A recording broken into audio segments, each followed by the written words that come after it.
Today's discussion is about and called Bridging the Divide. It's bridging the divide in an ongoing national conversation about public policies that are good for the environment and for the economy at the same time. Now, like most public policy issues, this one has loads of complexity. Chris described it as complex. Yes, it is complex, but it is also an issue which tends to be emotional. Maybe that's part of the complexity to which Chris was referring. And so it's quite often difficult to have really rational discussion on the ways to deal with emissions of greenhouse gases. In a lot of cases, policymakers, and David Dodge, your presentation speaks to that, probably have a pretty good idea of what good policy should be.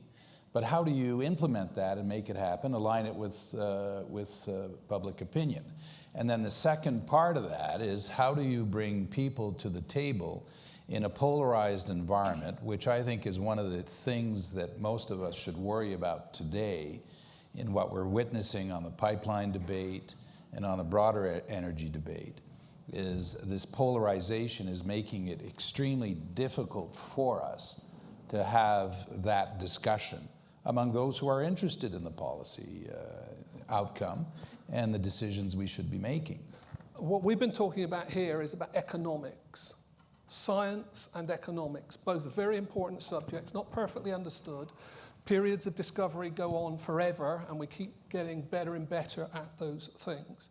So it is a matter of profound disappointment to me that the science and economics have taken on some strange political ownership. I find it scary, and I find the current politics of it, where, if you want to vote in this side of the politics or that side of the politics, you have to be a believer or not a believer, is complete nonsense. And we shouldn't allow that framing of the debate. What government does with the revenue is, I think, an entirely separate question from whether or not carbon pricing is a good idea. But what governments do with the revenue can help sell the idea of carbon pricing. And there's always this still tension between industry wanting to be able to self-regulate versus the government imposing, but we don't end up with the right mix that works for both economy and for environment and for where we're trying to get, because we never actually set and agree on the vision that we're all trying to work together on. We come together as Canadians and discuss nicely, but we stay in our boxes at the end of the day. What do you do in a polarized political situation? How can you combat it? And there are certain things you can do.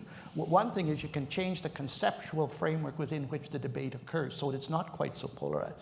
We did a survey a while back of 2,200 millennials, and we asked them, where do you put yourself on the left, right, center spectrum, the old spectrum? The most frequent answer was, we don't like that axis.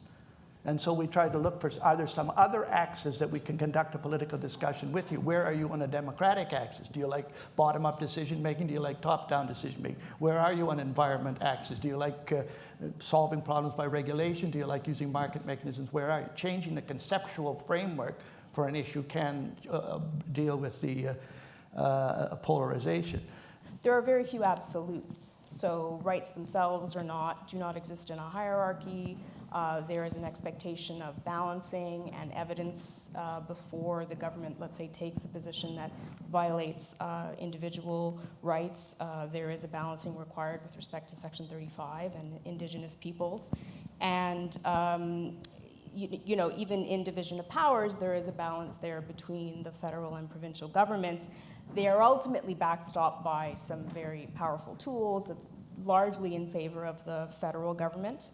But those tools, of course, come with costs, because you are, in effect, ending the conversations. I don't know if you have ever seen someone riding two horses in a circus or in a rodeo, but my impression is that they had a lot of trouble about the pace, and the impression was that the two horses were not progressing at the same pace, and I think this is part of the conversation or the debate we have about the performance of the government on those issues. On the other end, they were served by a general consensus on the direction, and that helped them a lot.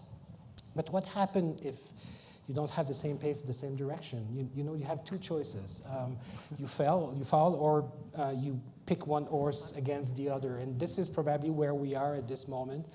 Unless more conversations of this sort, more integration of thinking about those issues take place, and that we could help them find a way to make the horse again, ride at the same pace, and of course having the same direction in the national interest.